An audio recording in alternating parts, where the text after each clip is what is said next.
Chicos, buenas tardes. Vamos a empezar la práctica con la asistencia, ¿ya? A ver. Ángeles Reyes María Claudia. Buenas tardes, doctora. Presente. Hola. Asensio Romero María Consuelo. Presente, doctora. Buenas tardes. Hola. Bravo Mendoza Jefferson Juliano. Presente, doctora. Buenas tardes. Hola. Caján Bardales Michael. Buenas tardes, doctora. Presente. Hola. Carrasco Rafael Eli. Carrión Díaz Jiménez. Carrasco Rafael Eli. Carrasco Rafael Eli.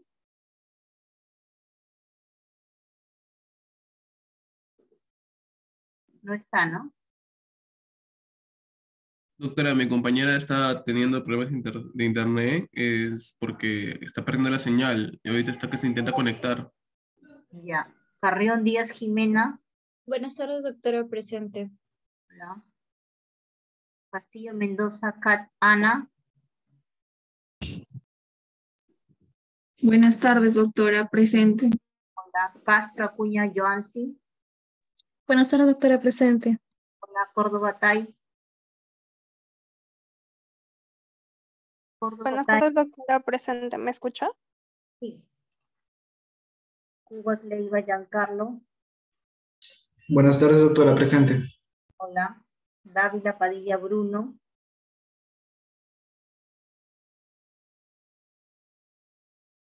Dávila Padilla Bruno. Dávila Padilla Bruno. Dávila Riquelme Lisset.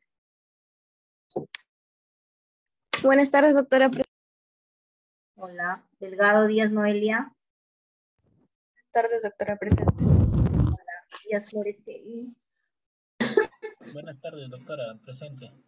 Hola. Falta solamente Dávila Padilla Bruno, ¿no? ¿Sí? Bueno, ya me avisan cuando llegue. Doctora, dice mi compañero que está en sala de espera, si lo puede aceptar. Ah, sí.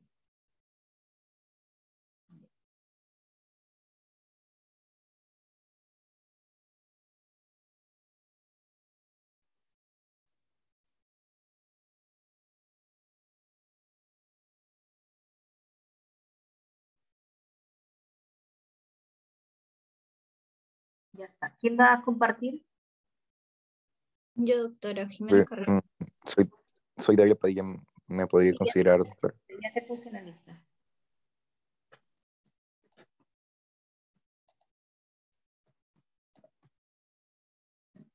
Ya. ¿Quién va a compartir, me dijo?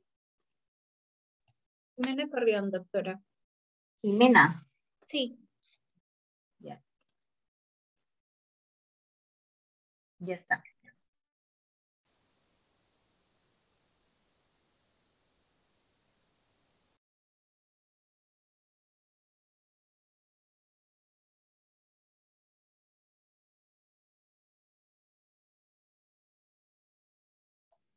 ¿Ya se logra ver, doctora?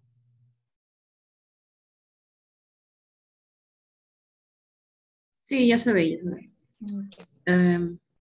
Buenas tardes, doctora. El día de hoy vamos a exponer el caso número 11. Los integrantes son Ángeles Reyes María Claudia, Asensio Romero María Consuelo, Bravo Mendoza Jefferson Juliano, Caján Bardales Michelle, Carrasco Rafael Yadira, Carrión Díaz Jimena, Castillo Mendoza Ana Catherine, Castillo Acuña Joansi, Córdoba Tai Lisbeth, Cubas Leiva Carlos, Dávila Padilla Bruno, Dávila Riquelme Lisset, Delgado Díaz Noelia y Díaz Flores Axel. Siguiente, por favor. Bueno, dentro de la tabla de contenido vamos a empezar primero con el caso clínico, luego siguen los síndromes y problemas de salud. El tercer punto es la lectura del EKG, luego vamos a pasar a los hallazgos en radiografía de tórax y por último el tratamiento del paciente. Siguiente, por favor. Ahora vamos a empezar con el caso clínico. Nos dicen que el paciente es un lactante varón de 9 meses de edad con fenotipo Down. Tiene antecedentes prenatales. Bueno, en sí la que tiene antecedentes prenatales es su madre, ¿no? Ha tenido 2 gestaciones, un parto y un aborto. La madre tiene 26 años y padece de diabetes gestacional con mal control glucémico durante el embarazo. Los controles prenatales solo fueron 2, el parto institucional fue a las 40 semanas y con un Apgar de 9/10. Las inmunizaciones están completas para la edad que tiene el paciente. Tomó leche materna exclusiva hasta los 6 meses. Inició la ablactación, a los 6 meses de edad. No tiene antecedentes de cromosopatías en la familia materna y paterna. El lactante de 9 meses de edad tiene una historia de auscultación de soplo al nacer sin diagnóstico conocido. Un ratito. María Claudia, es ablactancia, ¿ya? Ablactancia. Bueno, antiguamente se llamaba ablactancia, ahora se llama, bueno, todavía lo puedes llamar así, pero ahora mayormente le dicen alimentación complementaria. Y debe hacerse a partir de los 6 meses. ¿Ya? Sigamos. Disculpe, lo último que dijo no se escuchó bien. Alimentación complementaria y debe iniciarse a partir de los 6 meses. Ya, doctora. Bueno, el tiempo de enfermedad es de 4 meses y la madre refiere poca ganancia ponderal, alimentación entrecortada y hipersudoración o diaforesis con la alimentación y también tiene una taquipnea persistente. Siguiente, por favor.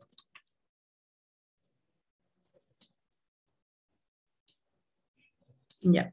En la ectoscopía nos dice que tiene la fascia de Down, también se encuentra polipneico, está en mal estado de nutrición, pero un regular estado de hidratación. La frecuencia cardíaca es de 130 latidos por minuto, la frecuencia respiratoria es de 45 respiraciones por minuto, tiene una saturación del 88%, una temperatura de 37 grados centígrados, un peso de 5 kilos, una longitud de 67 centímetros y también presenta cianosis sacra y de labios leve, ¿no? En el aparato respiratorio nos dice que hay un buen paso de aire en ambos campos pulmonares y hay subcrepitantes difusos. En el aparato cardiovascular hay choque de punta en el ventrículo izquierdo, desplazado hacia la izquierda y bajo, y ruidos cardíacos rítmicos de buen tono. El primer ruido es único, pero el segundo ruido está aumentado. También hay un soplo sistólico de 3/6 en el borde esternal izquierdo. Parasisfoideo izquierdo, hay un soplo continuo de 3/6 pulmonar. Hay pulsos saltones y pedios y femorales. El impulso subsisfoideo positivo e hiperdinámico. Hay un abdomen con una hepatomegalia de 3 a 4 centímetros debajo del reborde costal derecho y no se palpa el vaso. Y hay ruidos hidroaéreos positivos. Además, en los miembros inferiores no presenta edemas. Siguiente, por favor. Bueno, ahora vamos a pasar con los síndromes y problemas de salud. Siguiente.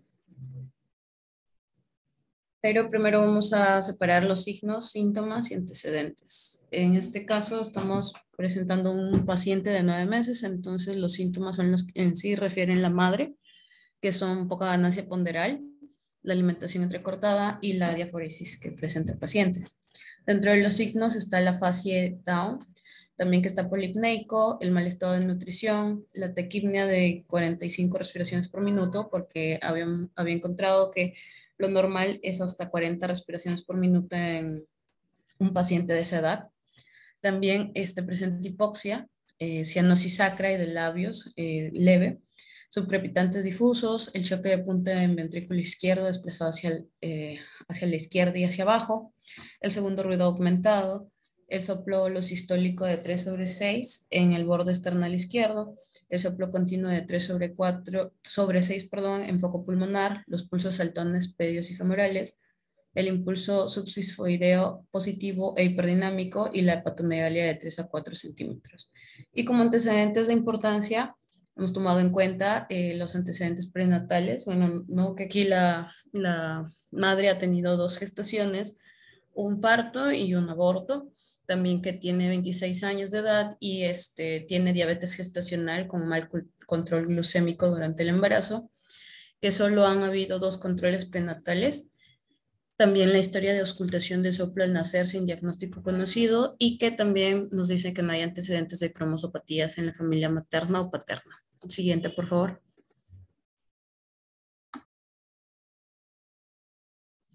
Bueno, en cuanto a los problemas de salud, hemos planteado principalmente lo que es la congestión cardíaca. Se menciona que principalmente el impulso subsifoideo positivo e hiperdinámico, que está subrayado, se menciona de que este impulso subsifoideo positivo e hiperdinámico principalmente es un signo patológico, ¿no? En los neonatos, y principalmente simboliza lo que es una sobrecarga del ventrículo derecho principalmente, ¿no? Entonces, de manera general, para englobar lo que es la alimentación entrecortada, la taquicardia con 130 latidos por minuto, la taquipnea de 45 respiraciones por minuto, la hipersudoración o diaforesis con la alimentación, la poca ganancia ponderal y la hepatomegalia de 3 a 4 centímetros debajo del reborde costal derecho. También presenta un defecto completo del canal auriculoventricular o una comunicación auriculoventricular completa. En este caso, bueno, de acuerdo a los signos y síntomas, ¿no?, que presentan el paciente, en este caso, por ejemplo, presenta, bueno, aparte del síndrome de Down, el choque de punta desplazado hacia la izquierda y abajo en el quinto espacio intercostal. La hipoxia, ¿no?, con una saturación de oxígeno de 88%, el segundo ruido cardíaco aumentado, el soplo o lo sistólico 3/6 en el espacio parasifoideo izquierdo, el soplo continuo de 3/6 en foco pulmonar, y también los pulsos altones, pedios y femorales, ¿no? Entonces, de acuerdo a ello, lo que son principalmente también esa falta de apetito, ¿no?, el poco aumento de peso, y principalmente también lo que es el corazón palpitante que se observa por los pulsos altones, pedios y femorales, ¿no? Entonces, de acuerdo a ello, hemos planteado un defecto completo del canal auriculoventricular. Siguiente. Bueno, continuando con lo que es la clínica del defecto de la comunicación auriculoventricular, tenemos dos formas, ¿no? Tenemos la forma completa, que puede caer las cuatro cavidades, bueno, se están afectadas las cuatro cavidades, o la forma, la parcial, que sería afectado las dos cavidades, ¿no? Las dos cavidades del corazón. La forma completa, los síntomas se desarrollan en las primeras semanas de vida. En esto, los síntomas suelen ser similares a aquellos de una insuficiencia cardíaca, los cuales son dificultad para respirar o una respiración rápida, sibilancia, fatiga, falta de apetito, poco aumento de peso, piel pálida, cambios de color azulado en los labios y la piel, que esto es muy característico, la sudoración excesiva, latidos del corazón rápidos o irregulares, y la hinchazón de las piernas en tobillos y los pies, que esto es el edema que se genera, ¿no? En cambio, el efecto parcial, esto puede llegar a puede no mostrarse hasta la edad adulta temprana y puede estar relacionado con complicaciones que se desarrollan como consecuencia de la anomalía. Los signos, bueno, la clínica que se presenta en esto serían los latidos de corazón anormales, una arritmia, la falta de aire, presiones arteriales altas en los pulmones, la hipertensión pulmonar, los problemas de las válvulas cardíacas y la insuficiencia cardíaca. Siguiente.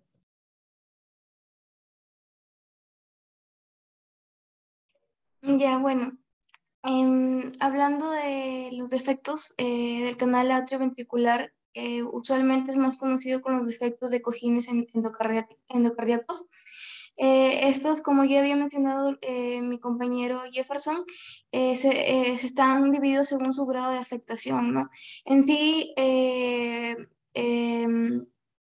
son los defectos de la aceptación auricular o ventricular, ¿no?, que están situados justamente en la zona del tabique, inmediatamente por encima o por debajo de las válvulas, en este caso auriculoventriculares, ¿no? Estas se pueden dividir, ¿no?, en tres, según sus grados, ¿no? Tenemos los defectos, en este caso parciales, que consisten en un defecto limitado, en este caso del septo interauricular, que es la comunicación interauricular de tipo ostium premium, asociado a diferentes grados, en este caso de insuficiencia de las válvulas auriculoventricular, ¿no?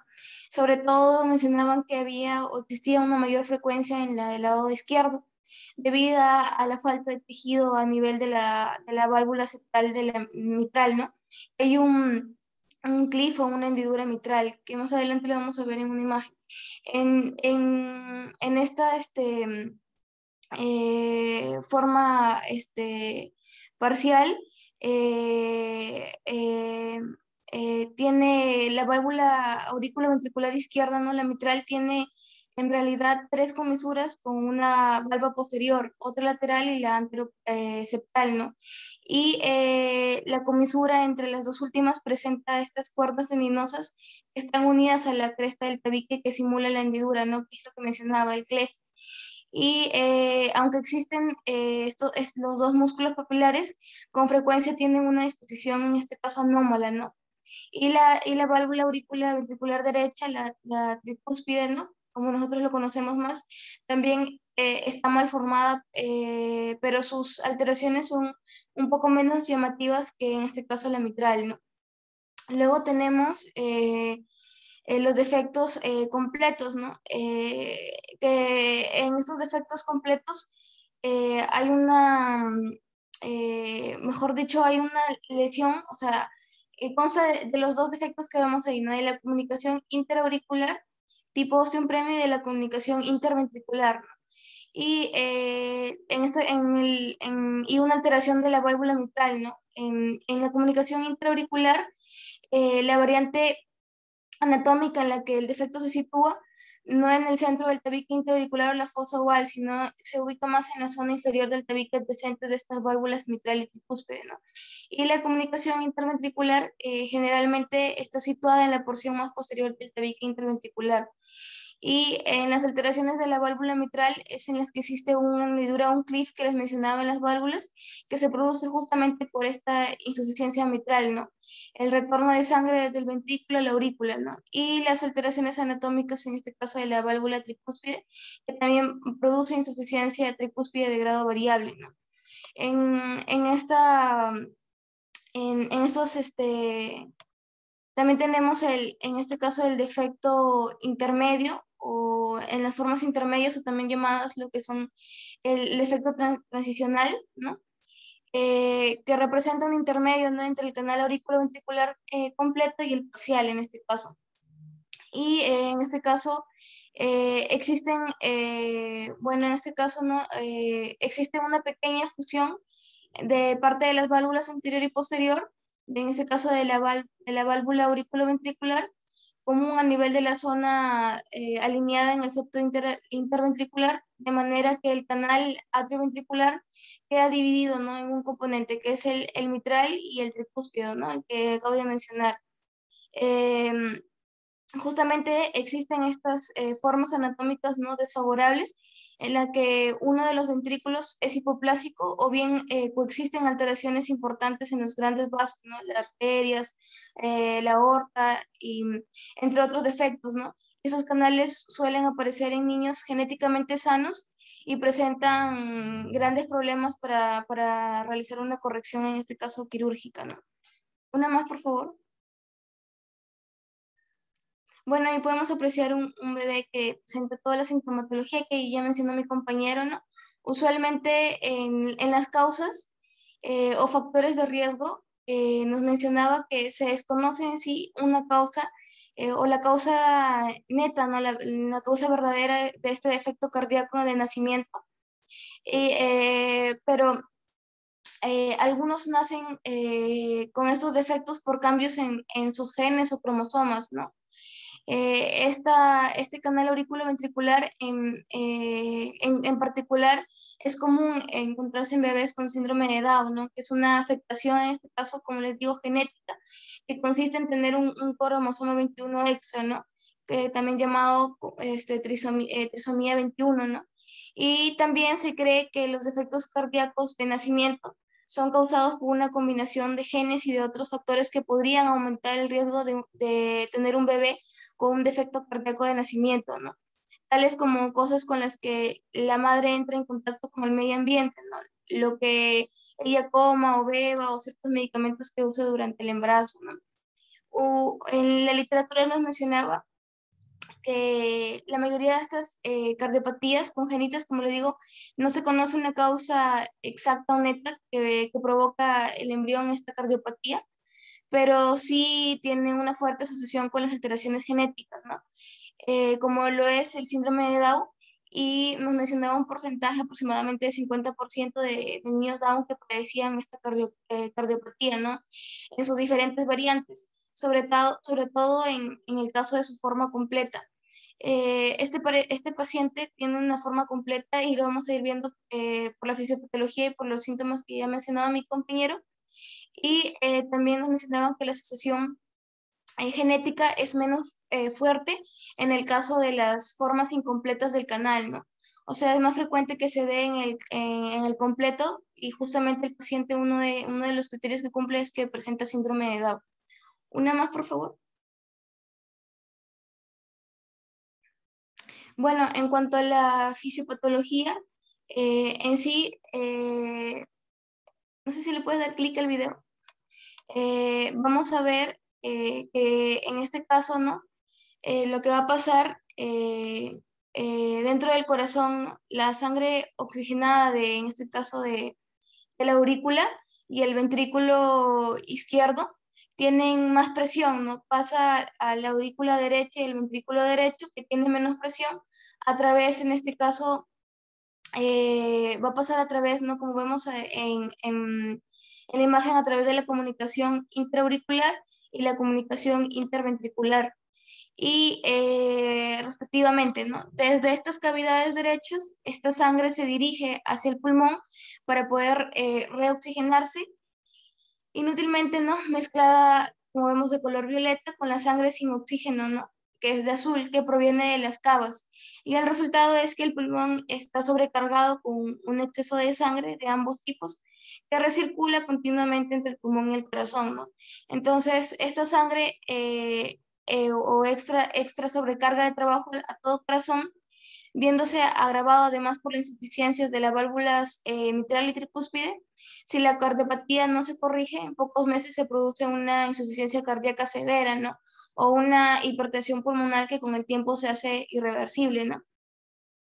Y justamente dependiendo de esto es que los síntomas clínicos pueden ir de livianos o a graves, ¿no? O puede ser livianos o incluso ausentes en las formas incompletas del canal o graves como en las formas completas, ¿no? Una más, por favor. En cuanto a la presentación clínica explicada, ¿no? Fisiopatológicamente, como ya hemos visto en el gráfico, está caracterizada sobre todo por la existencia de un importante cortocircuito, ¿no? Que hemos visto en la imagen desde las cavidades cardíacas izquierdas hacia las derechas, ¿no? A través en este caso, de los defectos de septación. A ello vimos que se le añadía una sobrecarga de volumen, ¿no? Y esta es ocasionada por la regurgitación de la válvula auriculoventricular, que suele ser menos severa en pacientes con síndrome de Down. Y el cortocircuito izquierda-derecha produce un aumento del flujo pulmonar e hipertensión pulmonar que interfiere en la normal caída de la presión y de la resistencia vascular pulmonar, que tiene lugar sobre todo en las primeras semanas de vida, ¿no?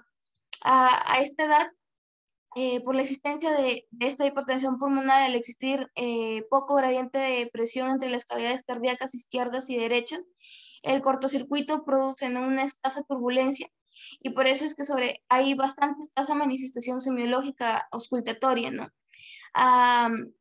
Así los hallazgos a la auscultación de estos niños son escasos, ¿no? Pero sí nos mencionaba que en raras ocasiones o en bajas ocasiones, ¿no? Únicamente se escuchaba un suave soplo sistólico, ¿no? Que es lo que sí presenta el paciente, producido justamente por la regurgitación auriculoventricular, o un ligero soplo sistólico eyectivo, ¿no? Producido justamente por el hiperflujo a nivel de la vía pulmonar, ¿no? Y nos mencionaba que los pacientes con síndrome de Down, el retraso y la caída, ¿no? O la caída de las resistencias pulmonares es mucho más prolongado, ¿no? Incluso nos mencionaba que algunos pacientes no llegaba a producirse, por lo que en estos enfermos frecuentemente no se auscultan soplos, ¿no? Y la única manifestación semiológica suelen ser las cianosis intermitentes, ¿no? Debido a la intervención del cortocircuito. Y por otro lado, la sobrecarga cardíaca producida por el aumento debido a este cortocircuito, ¿no? Y la regurgitación valvular que mencionaba, ocasiona insuficiencia cardíaca, ¿no? Y ahí viene a entrar los síntomas que me mencionaba de insuficiencia cardíaca, ¿no? Que que sobre todo se da en los primeros meses de la vida, ¿no?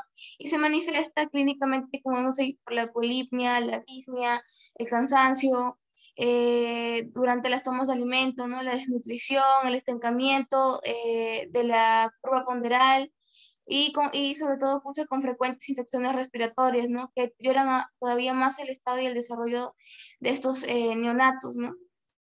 Una más, por favor.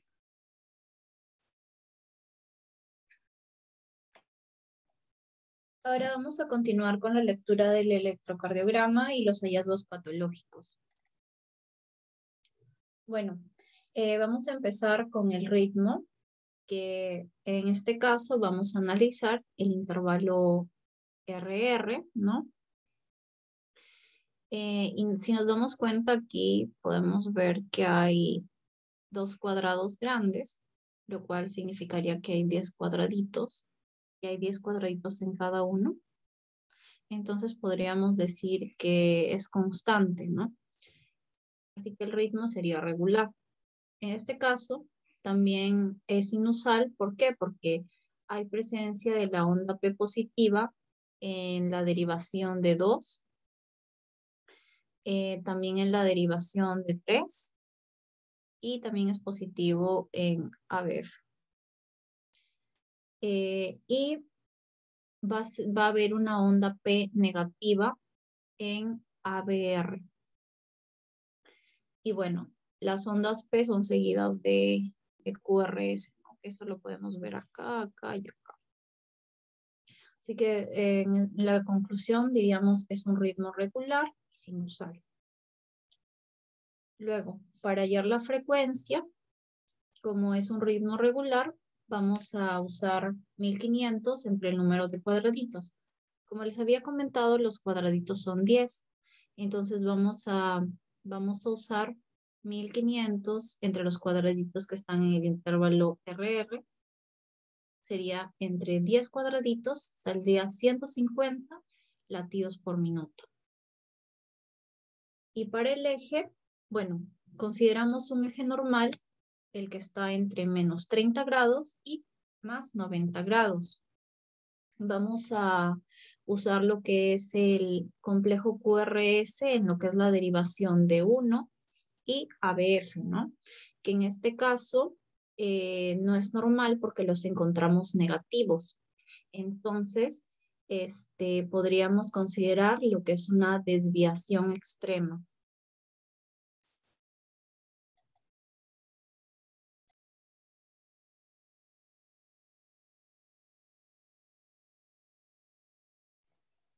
Bien, luego vamos a continuar con la parte de onda P. En este caso podemos observar en D2, como lo he marcado con un circulito, va a estar una onda P normal. El tiempo es de 0,04 segundos, debido a que va a estar representado por un cuadradito. Siguiente. Bien, y luego vamos a evaluar tanto el intervalo PR como el complejo QRS. Con respecto al intervalo PR de 3, podemos decir que si es eléctrico va a estar representado por 4 cuadraditos pequeños, que equivalería a 0,16 segundos. Por lo tanto, podemos decir que este intervalo PR va a ser normal, ya que no debía pasar los 3 cuadraditos como mínimo y no sobrepasar los 5 cuadraditos como máximo. Y el tiempo era entre 0,12 y 0,20 segundos. Por lo tanto, concluimos que este intervalo PR se va a encontrar normal. Y finalmente, con respecto al complejo QRS, mencionamos que es estrecho, tiene un valor de 0,04 segundos. Y para hallar en este caso el QT corregido, empleamos la fórmula, ¿no? El QT, en este caso, que va a estar representado por 6 cuadraditos, que nos daría un tiempo de 0,24 segundos, sobre la raíz del RR, que en este caso tiene un valor de 0,4. Realizamos el cálculo y obtenemos un valor de 0,37. Ese sería el valor de nuestro QT corregido. Por lo tanto, podemos decir que es normal ya que la bibliografía menciona que es menor a 0,44, en algunos casos 0,45. Siguiente. Bueno, ahí me parece que no se ha actualizado. Son los criterios que hemos utilizado para determinar la hipertrofia. El primer criterio es el Sokolov, ¿no? Aquí hemos tomado la onda S en la duración B1, hemos contado esta onda S y son 18 cuadrados. Sí, son, perdón, el Sokolov era, ya. Sí, claro, es la onda S en B1, que es 18, estamos contando 18, más la onda R en B6 me da 8, y total es 26. Entonces, no es mayor de 35, por lo tanto, no hay hipertrofia del ventrículo izquierdo. En Cabrera vamos a la aleación, era la aleación B1 y contamos R nos da 20 cuadraditos, lo dividimos entre la suma de R más S. Es 20 más 15, ¿no? Esto lo dividimos en la 0,57, lo cual es mayor de 0,5. Esto me indica que hay una hipertrofia del ventrículo derecho. Siguiente.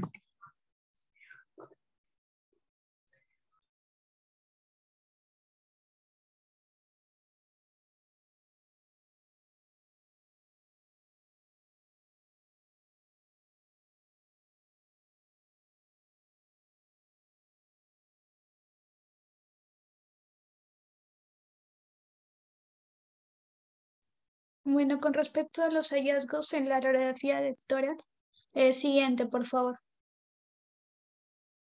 Pues primero hablando así de manera general, lo que podemos ver aquí en la radiografía, primero lo de verde, como vemos está lo que es la tráquea, que parece que está movida, me imagino por el que el paciente se haya movido.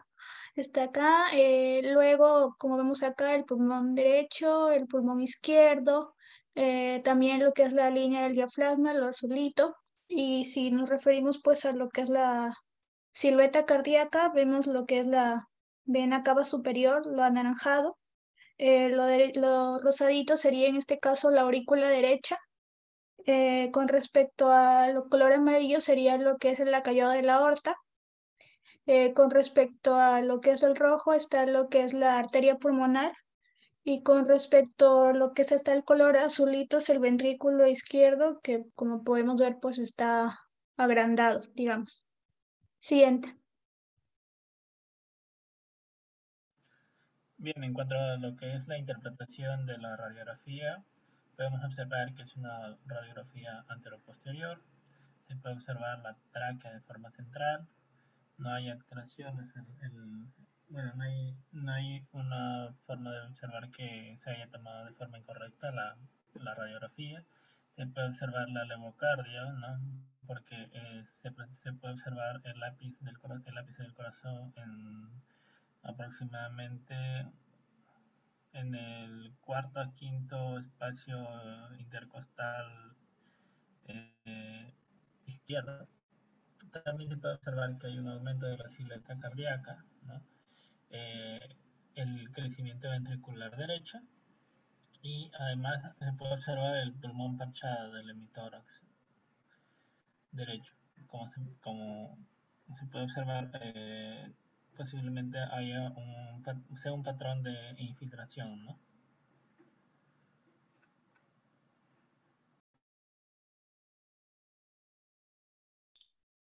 Bien, también hemos calculado en este caso el índice cardiotorácico, ¿no? Para ello se traza una línea media, una línea horizontal que vendría a ser en este caso A, que va desde la silueta cardíaca derecha hasta la línea media, y una línea B horizontal que en este caso iría desde la línea media hasta la silueta cardíaca izquierda, ¿no? Y trazamos también una línea horizontal que va desde el parénquima pulmonar, en este caso desde el diafragma derecho al de mi diafragma izquierdo.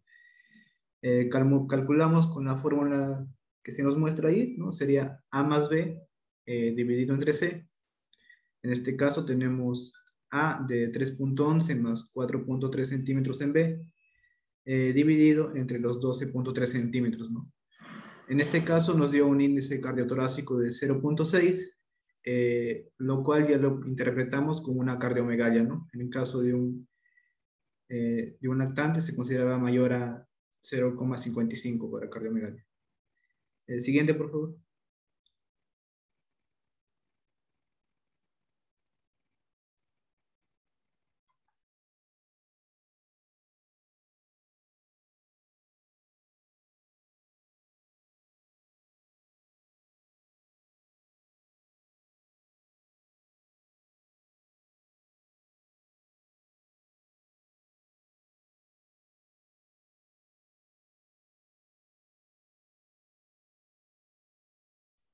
Bien, entonces ahora siguiendo con el tratamiento del paciente, una más, por favor.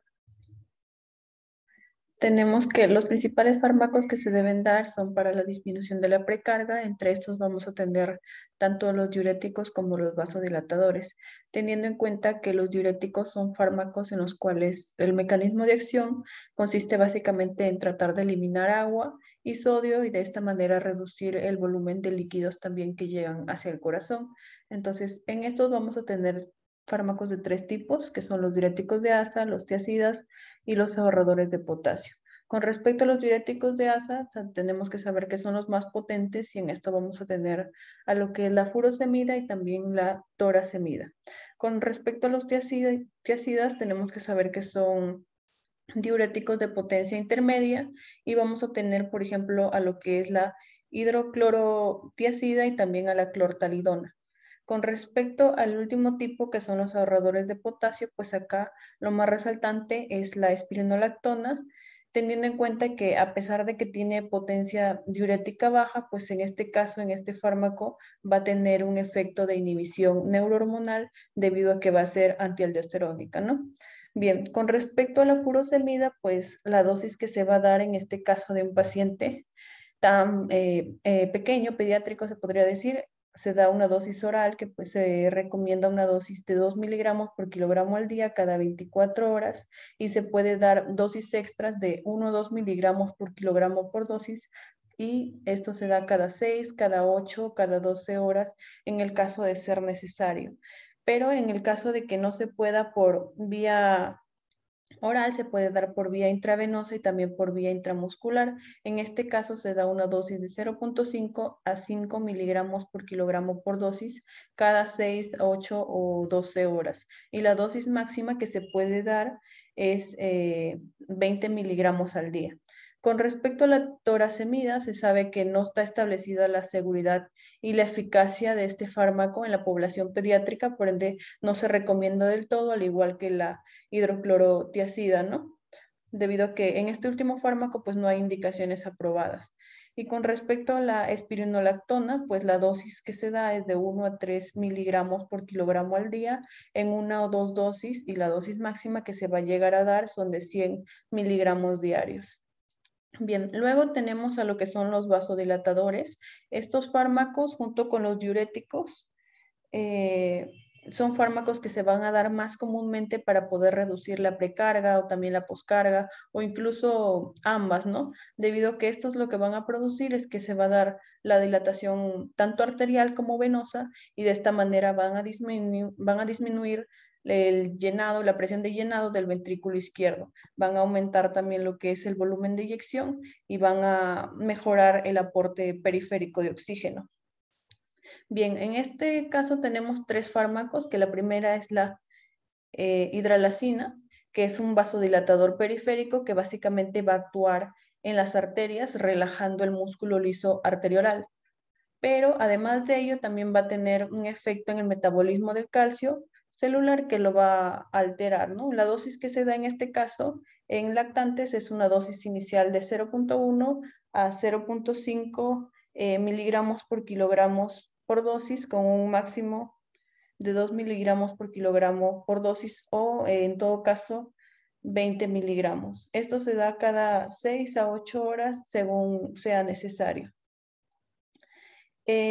Luego tenemos también otro fármaco que es el nitroprusiato, que este vendría a ser un vasodilatador arteriovenoso que va a producir lo que es la disminución de la resistencia vascular periférica y también puede llegar a producir lo que es el descenso de la presión arterial. Y este fármaco, al igual que los nitratos, también puede actuar como un donador de óxido nítrico, ¿no? Entonces, la dosis inicial que se va a dar en este fármaco va a ser 0.3 a 0.5 microgramos por kilogramo por minuto, y en el caso de ser necesario, según cómo responde el paciente, se puede calibrar o titular aumentos cada 5 minutos de 0.5 microgramos por kilogramo por minuto. Y estos aumentos se dan ya sea hasta que el paciente llegue a conseguir el efecto hemodinámico que se está buscando, o también se tiene que detener el aumento en el caso de que el paciente ya empiece a tener síntomas de toxicidad, ¿no? Y generalmente la dosis habitual que se da en este fármaco pues es 3 a 4 microgramos por kilogramo por minuto. Bien, y por último tenemos lo que es la nitroglicerina, que al igual que la anterior, también es un vasodilatador arteriovenoso. Entonces esto principalmente va a producir lo que es la vasodilatación coronaria. Entonces de esta manera va a aumentar el flujo coronario. Y con respecto a la vasodilatación venosa, pues lo que va a producir es la disminución de la resistencia vascular pulmonar y también la disminución del acúmulo que se va a dar de sangre venosa.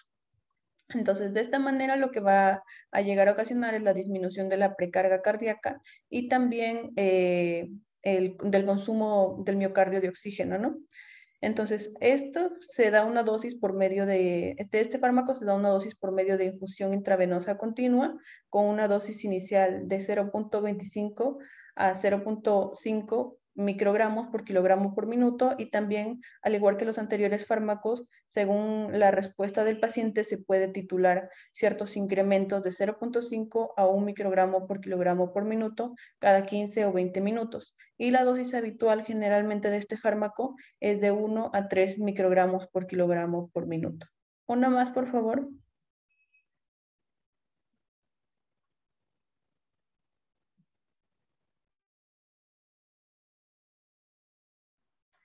¿Ya se me escucha? Ya, respecto a los fármacos que van a ayudar en el aumento de la contractibilidad, más que todo que van a dar una ionotropidad positiva. Vamos a tener dos, ¿no? Que van a ser tanto la dopamina como la dobutamina. Inotropismo positivo. O sea, quiere decir el aumento de la fuerza de contractibilidad sistólica. Inotropismo. ¿Ya? Sí. Sí, doctora. Sí. Ya, respecto a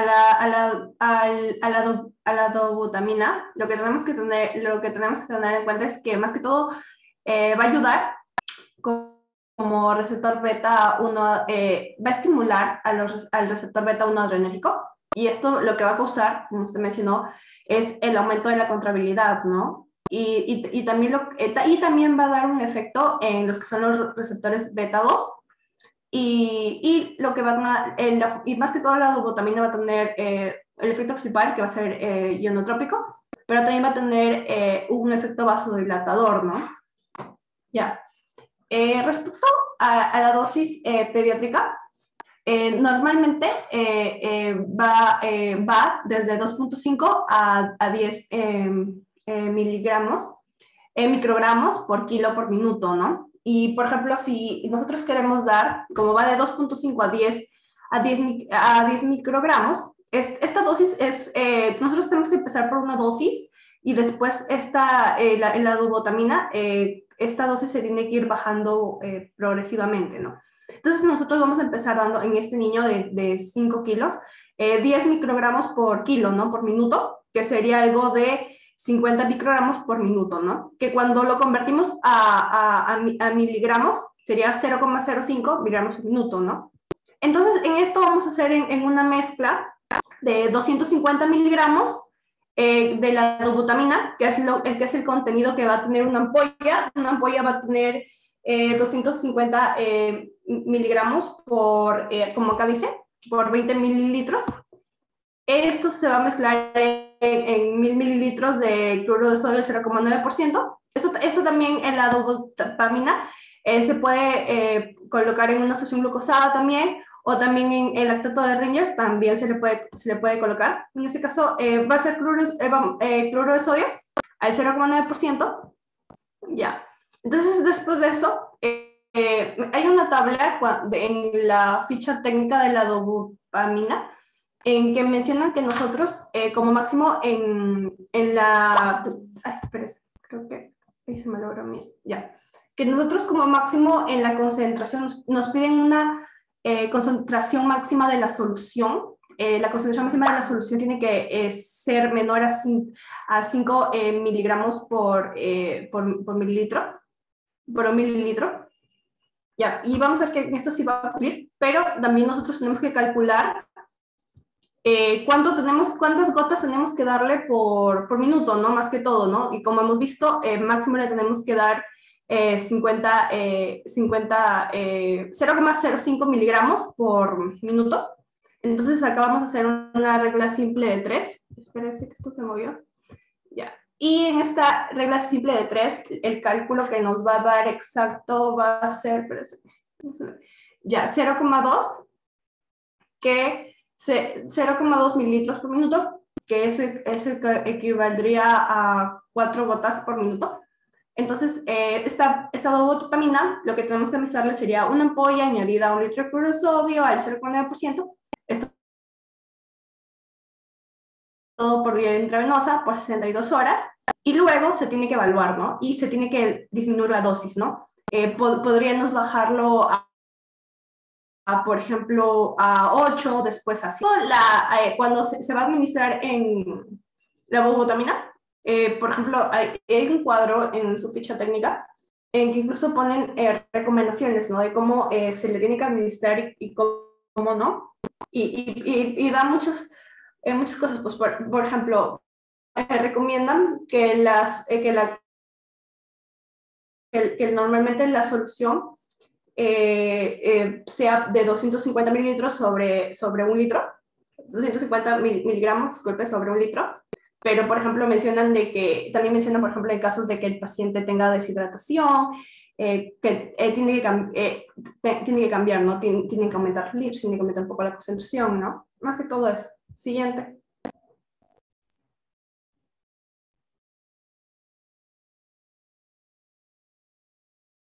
Ya. También se van a requerir lo que es una disminución de la postcarga. En este caso tenemos los inhibidores de la enzima convertidora de angiotensina o los YECA. Estos vienen a ser, son inhibidores competitivos que son altamente selectivos, ¿no? De los YECAs y que lo que van a hacer es inhibir la conversión, ¿no? De la angiotensina 1 en angiotensina 2 y secundariamente también pues va a disminuir lo que son los niveles de aldosterona. También va a bloquear, ¿no? Lo que es la degradación de la bradicina y se considera, ¿no? Lo que es un potente vasodilatador. También estos inhibidores de YECA van a hacer de que los vasos sanguíneos se relajen y van a permitir que la sangre fluya más fácilmente desde el corazón. Entonces, dentro de los YECA pues vamos a tener lo que es el captopril y el enalapril. El que funciona mejor en estos casos sería el captopril, ya que estos van a reducir lo que es la resistencia vascular sistémica, que conduce, ¿no? A lo que es a la reducción o disminución de la postcarga, lo que hace, ¿no? Que fluya más sangre a través del tracto de la salida, ¿no? Del ventrículo izquierdo y posteriormente pues va a reducir, ¿no? La cantidad de un cortocircuito de izquierda-derecha, ¿no? Y también estos inhibidores pues van a ser conocidos porque también van a aumentar, ¿no? Lo que son los niveles séricos de potasio, ¿no?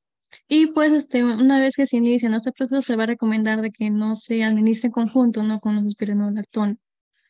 Y también pues se va a requerir, ¿no? Un control regular de los niveles de electrolitos. En cuanto a su uso clínico, pues va a utilizarse tanto en adultos como en niños, ¿no?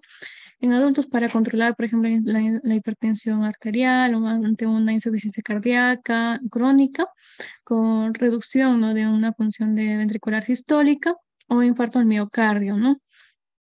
También para una nefropatía diabética Mientras que para en niños, ¿no? Para este caso, pues está indicado, ¿no? Para cardiopatías congénitas, en especial que tienen un ventrículo único o que aquellas pues van a conllevar, ¿no? Lo que es una insuficiencia de válvulas auriculoventriculares o aórticas, o también, ¿no? Después de las operaciones posoperatorias, ¿no? Cardíacas para reducir, ¿no? Lo que es la poscarga. También, ¿no? Para hipertensión, tanto en niños como en neonatos, también en insuficiencia cardíaca o también para corregir, ¿no? Lo que es la proteinuria y síndrome nefrótico. En cuanto a las dosis, tanto en este caso para el captopril, se va a recomendar, ¿no? Una dosis de 0.15 a 0.3 miligramos por kilo, dosis por dosis, máximo a 6 miligramos por kilo por día, dividido en 1 a 4 dosis, en todo caso, en promedio, pues 3 veces al día. Si el paciente pues pesa 5 kilos, si le damos, ¿no? De 0.3, sería 1.5, ¿no? miligramos de dosis. En caso del enalapril, esta va a cambiar, va a ser unas dosis iniciales de 0.1 miligramos por kilo por día, ¿no? Que puede ser en dosis de 1 o 2 veces, 1 o 2 dosis, ¿no? Y que esto se puede ir incrementando, ¿no? Durante 2 semanas hasta un máximo 0.5 miligramos por kilo por día. Estos de acá son recomendados sobre todo para mejorar, ¿no? Lo que es para que haya una mejora sintomática. También, aparte de esto, de los diuréticos, va a recomendarse también que se dé una ingesta calórica adecuada. Esto también va a ser esencial para asegurar, ¿no? Un aumento de peso adecuado antes de que se realice de repente una cirugía correctiva. A menudo pues se va a recomendar alimentos que estén alta en energía y también realizar lo que es un control diario del peso, ¿no? En caso de que el niño no pueda tolerar, ¿no? La alimentación oral, se puede iniciar, ¿no? La alimentación por sonda nasogástrica para garantizar, ¿no? Que se cumpla adecuadamente lo que son los requisitos calóricos, ¿no? Y también, y si está, pues, si es un lactante, pues recomendar también de que siga, ¿no? Con la lactancia materna y también de repente al- eh, alguna nutrición también aparte, ¿no? Aparte de la lactancia, ¿no? Y también realizar el control, nutricional. Una más. Bien, en estos momentos vamos a hablar acerca del manejo quirúrgico, porque si bien es cierto, el paciente está presentando ciertas complicaciones a sus 9 meses, entonces primero identificar si la lesión es parcial o completa, ¿no? En el caso de la comunicación auriculoventricular o atrioventricular. Para esto tenemos que identificar primero lo que vendría a ser cómo es la lesión, ¿no? Entonces, primero tenemos a la comunicación auriculoventricular parcial o también osteoimprimium, en donde vemos que tanto la cavidad derecha como izquierda, aurículos y ventrículos, no se encuentran, en este caso, no se encuentra el septum que divide tanto cavidades superiores como cavidades inferiores. Entonces, pero mencionan de que aquí también va a haber cierta comunicación en esta parte de acá. En el caso del septum,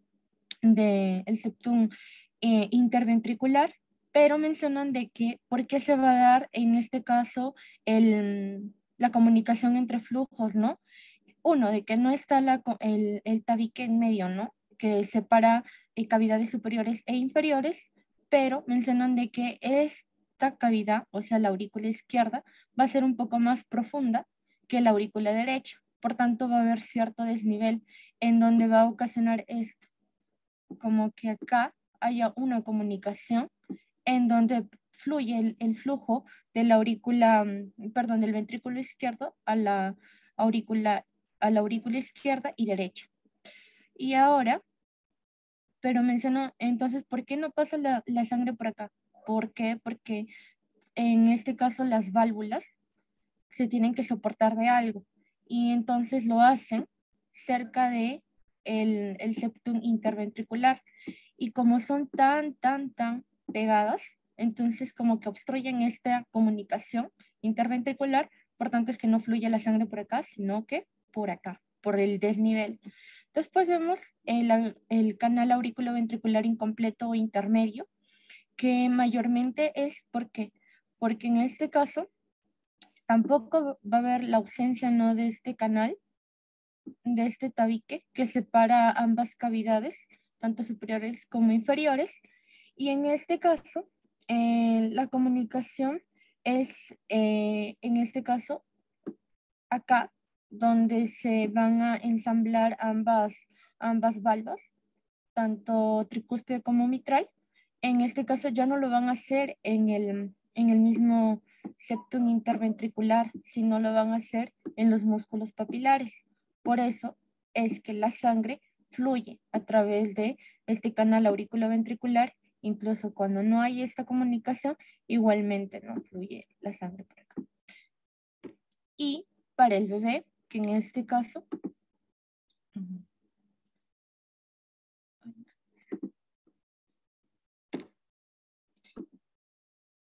entonces aquí vamos a ver la comunicación interventricular completa, que es lo que estaban mencionando mis compañeros. Entonces, esta comunicación completa, como su nombre lo dice, ya no, como vemos, ya no está la separación, ¿no? En este caso, ay, no sé cómo se...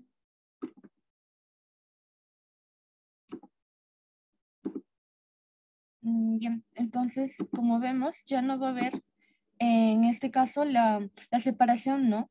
Tanto aurículas como... va a ser como una sola cavidad. Ya no está la separación atrio-ventricular, el septum, va a haber una comunicación interventricular, las válvulas ya no es dos, tanto derecha como izquierda, sino va a ser una sola válvula compuesta de 6 a 3 velos, perdón, de 6 a 5 velos. Entonces es como que algo más complejo, ¿no? El tratamiento de este tipo de patología. Ahora, ¿por qué está dividido en tres?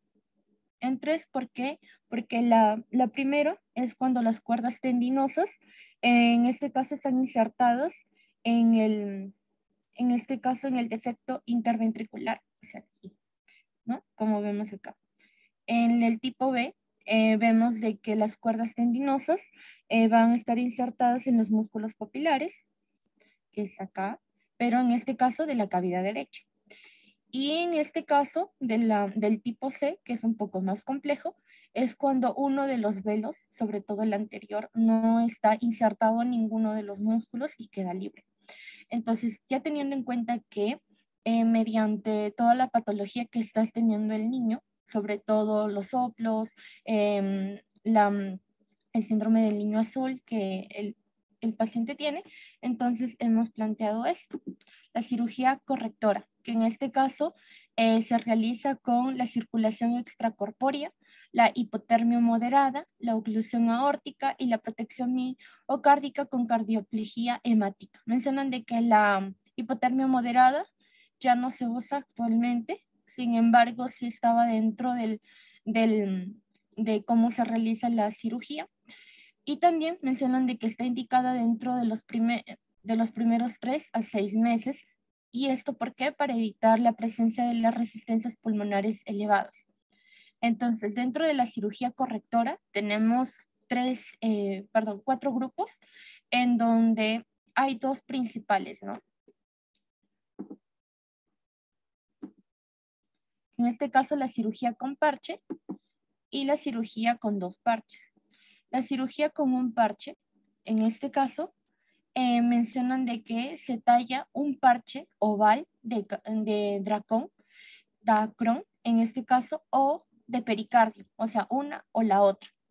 En este caso se va a medir todo la cavidad cardíaca que cubra todo el defecto, en este caso aurículo-ventricular, para que divida cavidades superior e inferior, Y entonces, una vez ya medida, ¿no?, todo el parche, en este caso se sutura el borde del tabique interventricular al parche, o sea, las cavidades inferiores, y después se inciden transversalmente ambos velos, o sea, en este caso se hace como que se mide también la parte de las válvulas para poder insertarlas dentro del parche y poder suturarlas a ambos lados. Y después mencionan de que por último procedimiento se realiza la sutura del borde del tabique auricular sobre la parte alta del parche cerrando el ostium premium. En este caso sería de esta manera. Este es el corazoncito, así, por así decirlo. Ay, lo siento, no soy buena dibujante. Entonces sería de esta manera. Este es el corazón con una sola válvula. Entonces el ostium premium vendría a ser la alteración de la parte inferior y anterior del tabique interauricular. Entonces aquí. Entonces por último se sutura este de acá, este velo, para poder unirlo aquí al parche que es auriculoventricular, ¿no?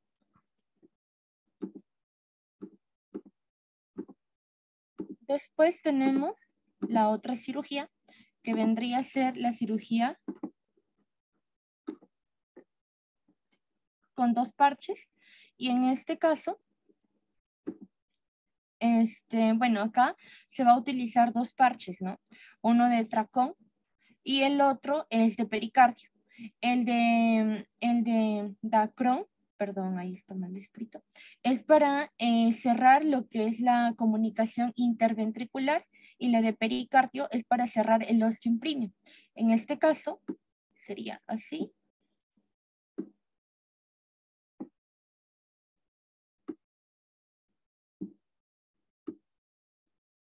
Entonces el canal interventricular sería de esta manera con el parche de Dacron, y el de pericardio es para unir esta parte de acá, que es el del ostium premium. Y después de seleccionar los 2 parches que se van a utilizar, en este caso se va a medir o tallar el parche de Dacron, no muy alto, porque en este caso los velos de la comunicación auriculoventricular en este caso se suturan sobre la parte alta del parche. Entonces por eso es que no se debe llevar muy arriba, ¿no?, este parchecito de acá. Después se sutura por último el parche de pericardio para cerrar el ostium premium, que sería esta parte de acá. Y después se realiza un seguimiento al paciente para evitar que tenga efectos adversos a la cirugía. Entonces, una de las técnicas más usadas de esta cirugía de reparación es la cirugía con 2 parches, el cual también permite que quede de manera adecuada la división tanto derecha como izquierda. En este caso las válvulas se van a dividir, la que es una sola se divide y se separan para poder quedar el corazón como no hubiera habido una lesión. Y entonces por eso es que se utiliza esta mayormente, ¿no? Y después también hay que tener en cuenta el defecto valvular, sobre todo en la válvula mitral, y ver de que si después de la cirugía hay una alteración mitral, se puede realizar bien el reemplazo valvular, pero eso es con el seguimiento del paciente. Muchas gracias.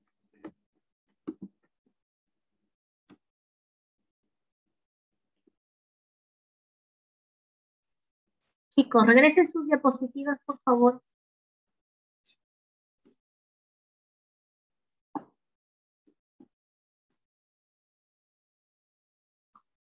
Ya. Aquí. No. Hasta desde que... Sigue.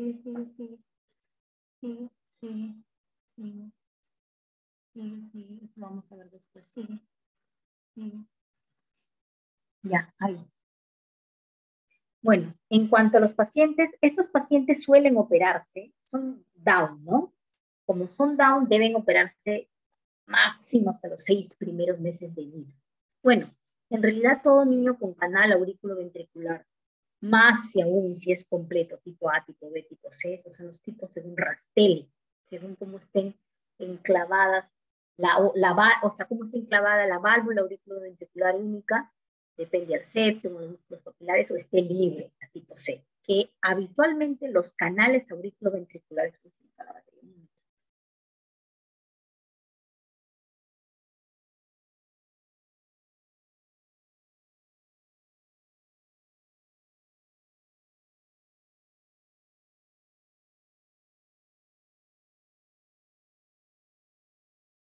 ya, los canales auriculoventriculares completos suelen estar relacionados con isomerismos. Mayormente son isoméricos. Isoméricos quiere decir que los pacientes suelen tener, aparte de la gran mayoría ser Down, suelen tener defectos de lateralidad. ¿A qué me refiero? Por ejemplo, si tenemos un isomerismo izquierdo, isomerismo auricular, estamos hablando, quiere decir que las dos aurículas son morfológicamente izquierdas. Y si tenemos un isomerismo derecho, quiere decir que morfológicamente las dos aurículas son derechas. Cuando tenemos un isomerismo izquierdo, no solamente el defecto es del canal auriculoventricular, vamos a tener interrupción de la vena cava inferior, o sea que la vena cava inferior termina antes o termina en la mitad del hígado y no llega hasta la aurícula derecha, y se abre la hemiácidos. Y en vez de tener un vaso, tenemos muchos vasitos pequeños. Y se llama interrupción de la vena cava con permeabilidad de la hemiácidos y poliesplenia, más isomerismo izquierdo. Es lo que suelen ver. Y muchas veces estos pacientes son difíciles de reparar porque el tejido es friable y la mortalidad es muy alta. Suelen estos pacientes dejarlos con su canal auriculoventricular y en todo caso les hacen un banding. Banding es como un anillo a la arteria, a la pulmonar, a la mitad de la pulmonar, para evitar que hagan hipertensión pulmonar, y de todas maneras ellos van a ser cianóticos. Entonces es una cirugía paliativa. Y el isomerismo derecho es cuando tienen las dos aurículas morfológicamente derechas. Entonces, cuando tenemos canales auriculoventriculares completos, es una patología mucho más difícil de tratar, sobre todo si son isoméricos, ¿no? Y suelen ser sobre todo cirugías paliativas. Y cuando tenemos canales transicionales, donde vamos a tener dos válvulas, o al menos un clef. Clef quiere decir como hay como una apertura en la válvula mitral, o la válvula izquierda, que sería mitral. Entonces, esto va a dar como resultado que sea más rápida, bueno, no más rápida, pero mejor la reparación de las válvulas, ¿no? Y los chicos no suelen ser isoméricos, no suelen ser niños Down, y suelen recuperarse mejor. Pero depende también también lo han dicho, qué tanto es la válvula, sobre todo en los canales auriculoventriculares sin isomerismo, qué tanto la válvula única ha dividido o ha balanceado bien el flujo de sangre intrafetal en los dos ventrículos. Se dice que cuando los ventrículos son más o menos del mismo tamaño, se llama un canal auriculoventricular balanceado.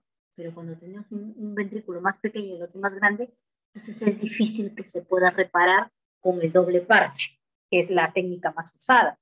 Porque si tú reparas con el doble parche, te va a quedar una cavidad más pequeña que la otra, y si es la izquierda peor, no soportaría el trabajo sistémico. Es un poco complejo lo de la cirugía, pero a grandes rasgos es lo que has dicho, ¿no? Lo que se trata siempre es de intentar tabicar tanto el septum primum como la CIV tipo canal con doble parche y reparar las válvulas, o al menos intentar dividir la válvula única en dos válvulas, una derecha que sería la neotricúspide y una izquierda que sería la neomitral. Mientras menos insuficiencias tengan las válvulas, mejor va la cirugía, mejor ha ido la cirugía, ¿no? O sea que mientras menos insuficiencia, sobre todo la parte mitral, o sea, la parte izquierda, que es la que va a dirigir toda la economía. Entonces, pero es peor que quede estenótica, o sea, que es peor que quede estrecha. Habitualmente la curva de aprendizaje de los cirujanos cardiovasculares es de que tengan problemas con el reparo mitral. O sea, me refiero a los que están empezando a operar, casi siempre o dejan muy estrecha la válvula mitral, que es peor que dejarla insuficiente, o sea, dejarla con un chorro de regurgitación. Pero es, digamos,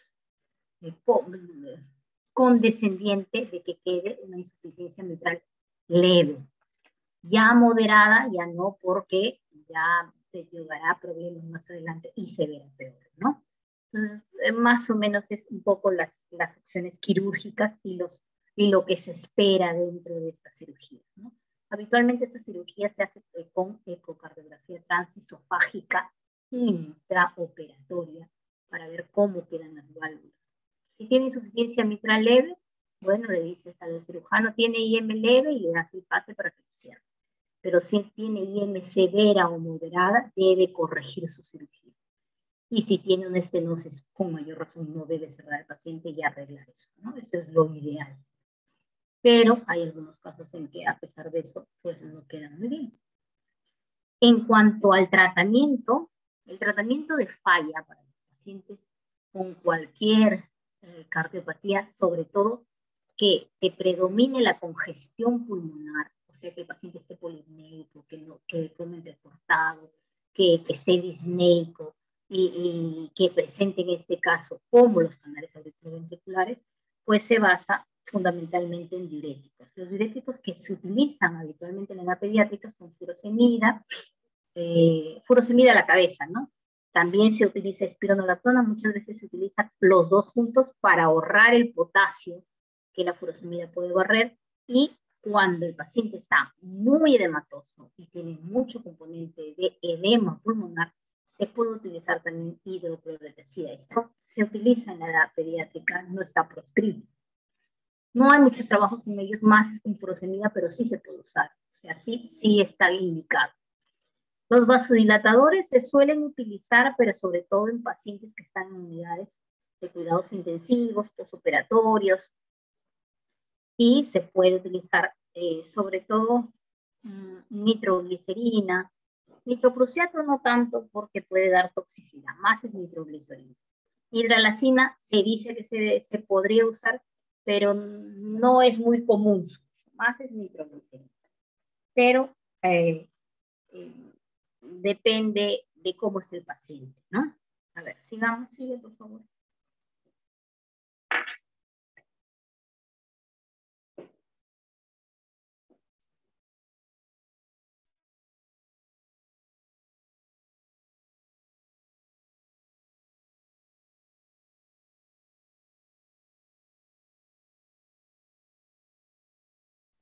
En cuanto a los inotrópicos, lo que se trata es de tener como producto el aumento de la contractilidad. Si tú tienes al paciente que tiene una fracción de eyección disminuida en una ecocardiografía, los niños tienen una fracción de eyección por encima del 80%. O sea, por encima del 75-80% es una fracción de eyección normal para ellos. Si tú tienes una fracción de eyección 60, 50, ya es una fracción disminuida para ellos. Entonces, si el paciente no está en unidad de cuidados intensivos, le puedes dar digoxina, obviamente viendo que el paciente no se intoxique y que no haya reacciones adversas. Pero si está en unidad de cuidados intensivos, le puedes poner dobutamina o dopamina u otros inotrópicos, ¿no? Pero al levosimendan, por ejemplo. Pero habitualmente utilizan dobutamina y dopamina. Mayormente se utiliza la dopamina y la dobutamina como segunda opción, dependiendo. Habitualmente los dos son inotrópicos, o sea, aumentan la contractibilidad, pero la dobutamina puede ser más arritmogénica que la otra, se te puede dar arritmia. Y hay dosis que son dosis, digamos, dosis diuréticas, sobre todo dosis de dopamina, dosis diuréticas, que son las dosis bajas, dosis inotrópicas, que son las dosis intermedias, y dosis de vasoconstricción total, donde ya son dosis muy altas, el paciente está muy tocado, tiene la presión muy baja, no mejora con fluidos, tiene la fracción de eyección muy baja, entonces hay que poner dosis muy altas. Y ahí hay vasoconstricción periférica, el paciente está pálido por los inotrópicos y dosis vasoconstrictoras, y frío, ¿no? Frío, inclusive a veces puede verlo un poco cianótico en los miembros inferiores. Eso puede pasar, inclusive pueden pasar algunas cosas catastróficas, que no suele pasar con los pacientes cardíacos, pero sí con los pacientes con sepsis, que también se les pone estos inotrópicos, pero no por falla cardíaca, sino por vasodilatación periférica, por infección o por sepsis, sobre todo por gram negativos. Entonces se le pone dosis muy altas, y los pacientes, cuando hay tanta vasoconstricción periférica, tanto en niños como en adultos, pueden haber necrosis de partes sacras, o sepsis por meningococemias también, ¿no? Entonces puede haber amputaciones de algunos dedos, inclusive de los pies. Es pacientes gravísimos, ¿no? Que o se mueren o les pones inotrópicos de dosis altas. Eso es así, la realidad es así.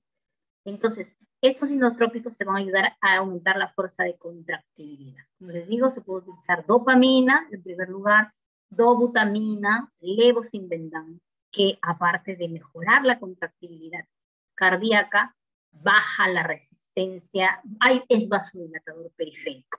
Perdón, vasodilatador pulmonar.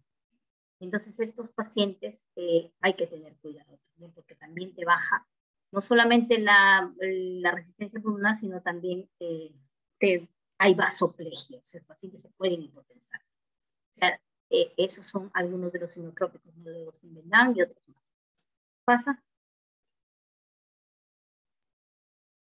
Los IECAS habitualmente ya se dan en pacientes que también tienen falla cardíaca, pero que están en sala de hospitalización o que están en la consulta externa y son para mantenimiento, que son vasodilatadores también, pero que no solamente es por el efecto vasodilatador, sino por el efecto pleiotrópico.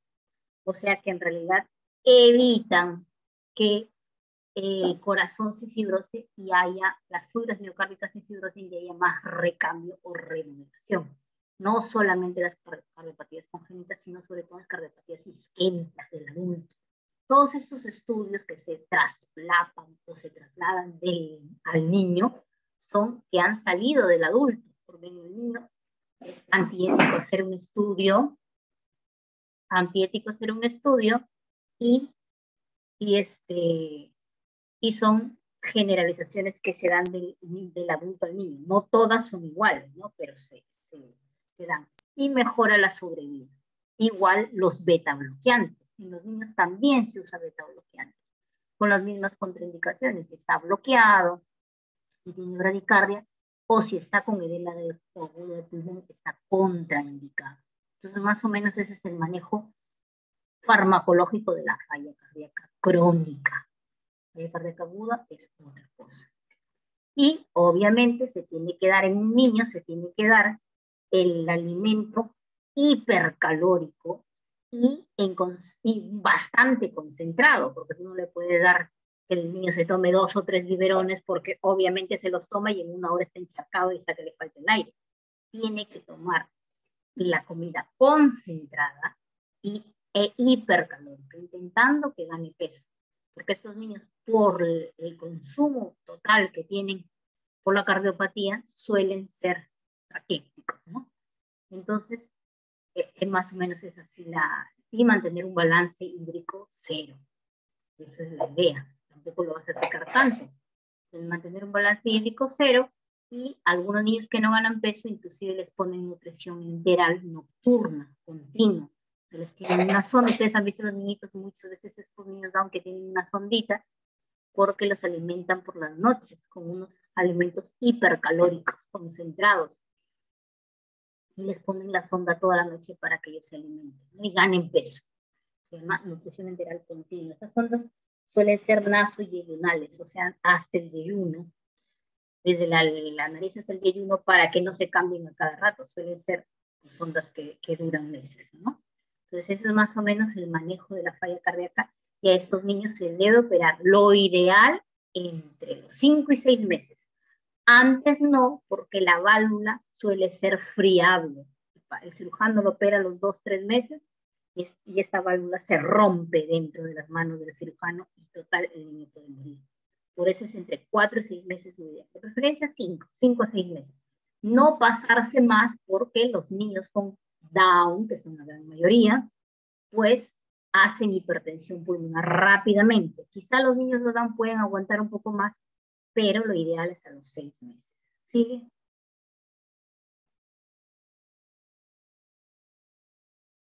Bueno, es el manejo quirúrgico. ¿Sigue? ¿Sigue? La cirugía correctora, la de 2 parches, que es la más común, mayormente se utiliza. ¿Sigue?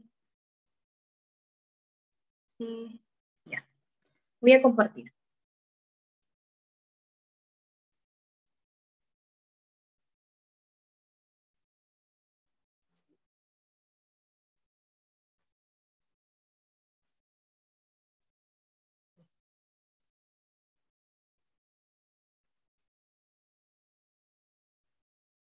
¿Ven la pantalla? No.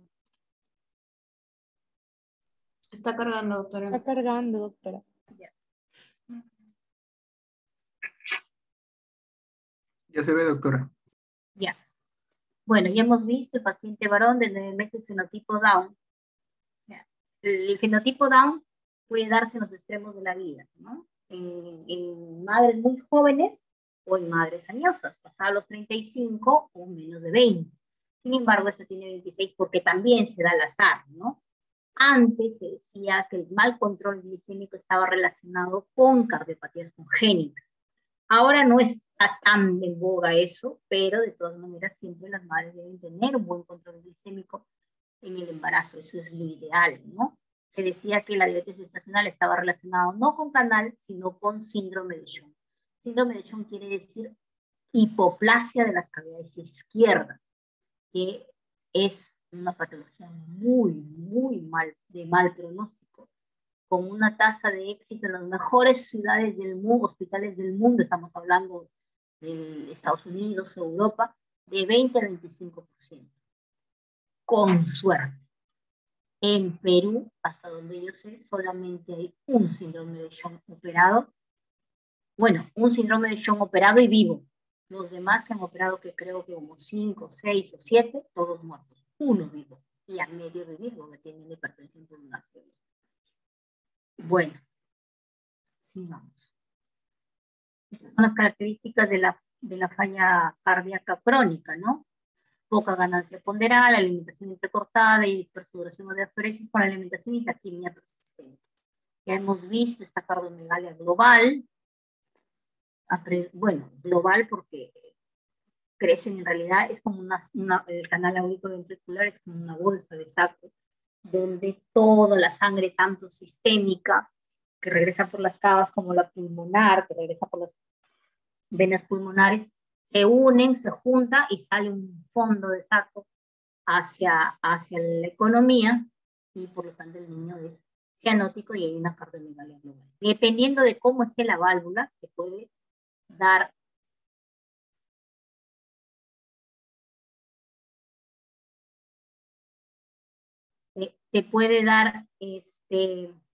ventrículos balanceados o desbalanceados. Si es balanceado, se puede tabicar y de alguna manera puede tener una vida mucho mejor, porque tendría ya las 4 cavidades. Y si no se puede tabicar, ya el niño quedaría cianótico y solamente con una cirugía paliativa. Acá tenemos el electrocardiograma con un eje extremadamente derecho. Entonces, muchas veces estos ejes extremadamente derechos tienen que ver con canales auriculoventriculares. Siempre no se olviden. Eje extremo derecho, canales auriculoventriculares. Aquí vemos un canal, septum interventricular con una CIV tipo canal. Y acá un ostium primum, ¿no?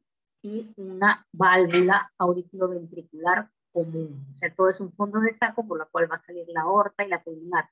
Entonces va a haber hiperflujo hacia el pulmón por la que la sangre regresa y una cianosis porque la sangre está mezclada aquí con todo y sale hacia la otra. Aquí podemos ver, igual miren, ventrículo derecho, ventrículo izquierdo, banda moderadora que nos habla del ventrículo, una sola auricular, una sola válvula auriculoventricular que suele ser dismórfica, displásica,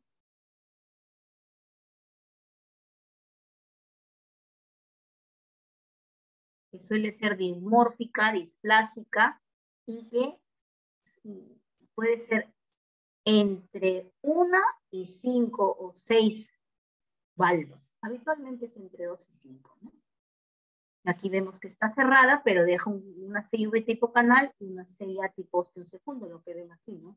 CIV tipo canal, una sola válvula y una CIA tipo óseo primo. Y aquí abierta, ¿no? Ese es el común clásico. Esta es la regurgitación, o sea, este es el chorro de sangre que regresa de la válvula hacia la aurícula común. Tenemos una aurícula común, prácticamente un solo ventrículo y una sola válvula que regresa todo. Mientras más insuficiente está la válvula, más difícil el reparo también. Acá lo mismo, CIV tipo canal, CIV tipo óseo primo, un foramen, una sola válvula y al menos los ventrículos aparentemente están bien balanceados. Acá este ventrículo es más pequeño, este ventrículo es más grande, es un poco desbalanceado, posiblemente no terminen tabicando las 4 cavidades. Aquí sí, ¿no? Balanceado. Siempre en estos pacientes hay que ver es el tronco de la pulmonar, la arteria pulmonar derecha, arteria pulmonar izquierda, la aorta, la coronaria, ¿no? Entonces aquí vamos a ver el ductus. Este es el ductus, que casi siempre tienen un ductus, no necesariamente, pero casi siempre lo tienen, que es un ductus de 5 milímetros, y que también va a dar más hiperflujo pulmonar, ¿no? Pero esta es la patología principal. Aquí vemos una mega aurícula única y un ventrículo único prácticamente, y una válvula auriculoventricular. O sea que todo es un saco. Aquí este es un ductus nuevamente muy pequeñito en la vista de la aorta. Esta es la aorta ascendente, estos son los vasos supraórticos, primer vaso, segundo vaso, tercer vaso. Aorta descendente después de la subclavia izquierda y este es un ductus pequeño. Entonces, ¿qué es lo que tenemos que ver? Bueno, ustedes ya lo han dicho, ¿no? Es un síndrome de Down, falla del medro, falla cardíaca crónica y una diabetes gestacional no controlada. Ya les digo que no está relacionada con el canal auriculoventricular y actualmente tampoco no está en relación total con cardiopatías, pero que algunos todavía abogan por eso, ¿no? Antes se decía que era sobre todo para ventrículos izquierdo hipoplásicos o síndrome de Shank. Aquí hemos visto el soplo de nacimiento, la desaturación, el ruido único, porque es una sola válvula, el segundo ruido aumentado, el ruido único primero, ¿no? El segundo ruido aumentado porque hay hipertensión pulmonar, creo que este niño tiene como 9 meses o algo así. Lo diastólico en foco pulmonar, sobre todo por el componente del ductus. Cuando el ductus está hipertenso, solamente escuchamos el componente diastólico, ya no escuchamos el componente sistólico, o sea, ya no es un sisto diastólico como siempre nos dicen el ductus. El ductus, cuando es un ductus hipertenso, solamente se escucha el diastólico. Por lo tanto, ya tenemos que sospechar de que hay hipertensión pulmonar. Hepatomegalia, pulsos saltones por el ductus, receptores húmedos, falla cardíaca izquierda, impulso ventricular izquierdo desplazado, cardiomegalia, extenso ventricular izquierdo, impulso ventricular derecho, subsecuente dinámico, falla derecha, hipertensión pulmonar. Falla cardíaca, en este caso sería crónica, no aguda. Entonces, siempre en falla cardíaca crónica en la edad pediátrica hay que ver cómo está la saturación y si vemos una desaturación, estamos ante una cianótica como esta o una acianótica. Habitualmente las acianóticas son de evolución más lenta y suelen ser cianóticas con la mayor edad o inclusive hasta la adultez. Entonces la trisomía 21, el síndrome de Down, está muy relacionado con el defecto de almohadillas o cojinetes. Esto es esto. Esto se da, la válvula auriculoventricular embriológicamente en la parte del septum conal, o el septum perimembranoso, no septum conal, septum perimembranoso y el ostium primum, está en relación a los cojinetes endocárdicos. Cuando tenemos un defecto a nivel de la embriología de los cojinetes endocárdicos, va a dar canales auriculoventriculares en todas sus expresiones, desde un transicional hasta un completo tipo C de Rastelli, pero es a través del defecto de los cojinetes o las almohadillas endocárdicas. Como les decía, en cuanto a la hiperglicemia, se dice que hay daños a nivel del ADN y puede haber un efecto teratogénico. Entonces, desde el punto de vista anatómico, vemos que va a haber una sola válvula, prácticamente dependiendo de si la CIV tipo canal es muy pequeña o es muy grande, puede ser un ventrículo único o una aurícula única, si es que tenemos un ostium primum muy grande. O las variaciones de transicionales, ¿no? Como esta, ¿no? Prácticamente ventrículo único y aurícula única. Y aquí casi siempre, como les digo, va a haber un conducto arterioso persistente que podemos escucharlo. Si no está hipertenso el niño, en el foco pulmonar podemos escuchar un soplo continuo, sistodiastólico. Y si está hipertenso, solamente el componente diastólico. ¿Ya? Entonces, el defecto de cojinetes endocárdicos o almohadillas endocárdicas nos va a dar los defectos de canal auriculoventricular común. Si el defecto es total, es común. Si el defecto es parcial, transicional o parcial. Casi siempre hay una persistencia del conducto arterioso, casi siempre. No necesariamente siempre, pero casi siempre. Está muy relacionada con el síndrome de Down y la hipertensión pulmonar arterial secundaria a este defecto, a la persistencia del conducto arterioso y también al ser un síndrome de Down se presenta rápidamente en estos pacientes. Inclusive puede ser que el soplo de la válvula única no se escuche porque las presiones están igualadas. Por lo tanto, un niño con síndrome de Down, aunque tú no escuches un soplo, estás en la obligación de descartar que tenga un canal auricular. Ya se escucha un soplo, ya peor, ¿no?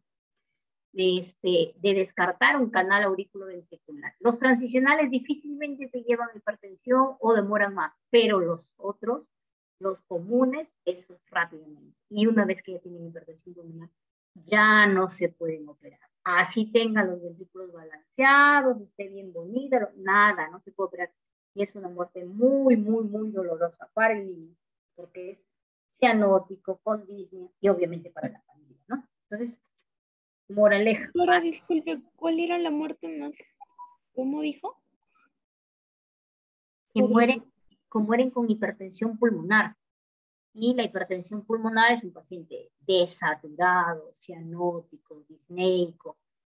O sea, como un paciente que tenga hipertensión pulmonar en el adulto, disneico, cianótico, que tiene síncope y todas las complicaciones en niños muy pequeños, ¿ah? Puedes llegar a tener hipertensiones pulmonares muy severas a los 9, 10 meses de vida. Entonces, por eso, niño Down que ustedes vean, no les cuesta nada mirar, o al menos que alguien, un cardiólogo, aunque no sea de niños, de adultos, les vea y que tenga tabicados sus 4 cavidades. Si no tienen tabicados las 4 cavidades, entonces hay que derivarlo inmediatamente y ser operado de preferencia antes de los 6 meses de vida. ¿Bien? ¿Se entendió, chicos? Sí, doctora. ¿Alguna pregunta? No, pero... No, Claro. doctora, no es sobre la clase, pero quería preguntarle acerca de las enfermedades congénitas, o sea, ¿qué bibliografía va a utilizar usted para el examen? El par, que es más fácil. ¿El qué, doctora? Park. Y doctora, ¿y eso qué es? Cardiopatías congénitas de Park. Son Es el libro más fácil que ustedes pueden estudiar. Para que los ubique, es el más digerible, porque hay otros que son muy densos, ¿no?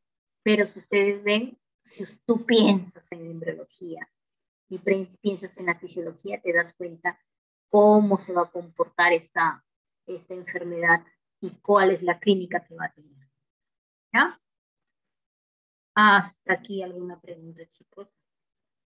Doctora, el examen que tenemos con usted sería ¿qué día, doctora? El 30. El jueves hemos quedado, ¿no? Jueves. Sí, doctora, el jueves Jueves, 30. doctora. Ah, cierto, ya lo vi. Doctora, ¿y solamente nos va a presentar el caso o solamente No, voy a poner electro, nada más. Ah, ya, doctora. Solamente para que me lean el electrocardiograma, nada más. Ya, gracias. ¿Qué más? Mañana tenemos la otra guía y de ahí hasta el jueves. ¿Mañana qué tienen? ¿Cuándo terminan sus clases? Mañana, doctora. Mañana. O sea que la próxima semana ya es el examen. ¿Cuándo es el examen? El viernes 1 de julio. Porque el martes ya no hay clases, sino que hay seminario. Y después el miércoles es feriado, el jueves con usted y el viernes ya es el examen.